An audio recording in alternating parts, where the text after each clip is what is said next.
Hello everyone, আসসালামু আলাইকুম। আজকের পর্বে রান্না করে দেখাবো সরষে পাবদা, ঠিক যেমনটা বিয়ে বাড়িতে আমাদেরকে সার্ভ করা হয়। তো চলেন চলে যাই রেসিপিতে। প্রথমে আমি কড়াইয়ে দিয়ে দিয়েছি পরিমাণ মতো সয়াবিন তেল। তেলটাকে ভালো করে কড়াইয়ের মধ্যে এপাশ ওপাশ করে নিলাম, নিয়ে গরম করে নিয়েছি। এখন এখানে আগে থেকেই লবণ আর হলুদ দিয়ে মাখিয়ে রাখা পাবদা মাছের পিসগুলো দিয়ে দিচ্ছি। এ সময় চুলার হিটটা মিডিয়াম টু হাই রাখতে হবে।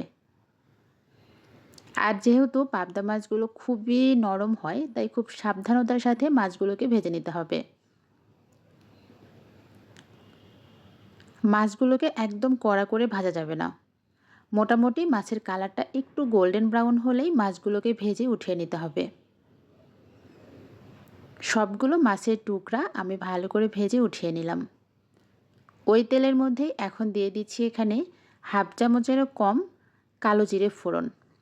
এ সময় চুলার হিটটা একদম লোতে রাখতে হবে, না ছাড়া কিন্তু কালো জিরেটা পুড়ে যাবে, তখন তরকারিটা খেতে ভালো লাগবে না। কয়েক সেকেন্ডের মতো ভেজে নিয়ে এখন এখানে মরিচের গুঁড়ো আর হলুদের গুঁড়ো দিয়ে দিলাম। কালারটা সুন্দর আসার জন্যে অবশ্যই এই সময় কিন্তু হলুদ আর মরিচের গুঁড়োটা দিতে হবে। এরপরে আমি একটা মাঝারি সাইজের পেঁয়াজ বাটা দিয়ে কিছুক্ষণ এইভাবে তেলের মধ্যে ভেজে নিব। এতে করে পেঁয়াজের গন্ধটা চলে যাবে বা মিষ্টি যে ভাবটা থাকে এটা চলে যাবে। এখন আমি এক এক করে সবগুলো মশলা দিয়ে দিচ্ছি। সামান্য একটু রসুন আর জিরে বাটা দিয়েছি, আর এখানে ব্যবহার করছি পোস্ত বাটা, সরিষা বাটা আর 2টা কাঁচামরিচ একসাথে আমি ব্লেন্ডার করে নিয়েছি। লবণটা কিন্তু অবশ্যই দিতে হবে। সবগুলো একসাথে মিশিয়ে নিয়ে ঢাকনা দিয়ে ঢেকে মশলাটা কষিয়ে নিতে হবে। কি করে বুঝবেন মশলাটা কষানো হয়ে গিয়েছে? যখন নাড়তে থাকবেন তখন দেখবেন মশলাটা একটু ছাড়া ছাড়া হয়ে গিয়েছে, মানে দানা দানা হয়ে গিয়েছে, তখন বুঝে নিতে হবে মশলাটা কষানো হয়ে গিয়েছে। মশলাটা কষানো হয়ে গেলে আমি এখানে পানি দিয়ে দিলাম 1.5 কাপ পরিমাণ। পানি দিয়ে ঢাকনা ছাড়াই এখন ঝোলটাকে ভালো করে ফুটিয়ে নিচ্ছি। ঢাকনা ছাড়া রান্না করলে কিন্তু তরকারির কালারটা খুব সুন্দর থাকে। ঝোলটা ফুটে আসলে এখন এখানে ভেজে রাখা মাছের পিসগুলো দিয়ে দিচ্ছি। সবগুলো মাছ দেওয়া হয়ে গেলে আমি এখন আরও 5 থেকে 7 মিনিটের মতো এইভাবেই রান্না করে নেব।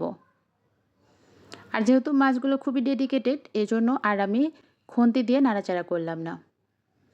এ পর্যায়ে দিয়ে দিচ্ছি কয়েকটা আস্ত কাঁচামরিচ। কাঁচামরিচের ফ্লেভারটা এই রান্নায় খুবই ভালো লাগে। আর দিয়ে দিচ্ছি সামান্য একটু মিষ্টি, মানে চিনি দিয়ে এখন চুলাটা আমি বন্ধ করে দিচ্ছি। সর্ষে পাবদা কিন্তু একদম রেডি হয়ে গিয়েছে। এটা গরম গরম ভাতের সাথে খেতে দুর্দান্ত লাগে। অবশ্যই বাসায় একদিন এভাবে সর্ষে পাবদা রান্না করবেন, আশা করছি ভালো লাগবে। তো সবাই ভালো থাকবেন। ইনশাল্লাহ আগামীকাল দেখা হবে নতুন কোনো ভিডিও নিয়ে।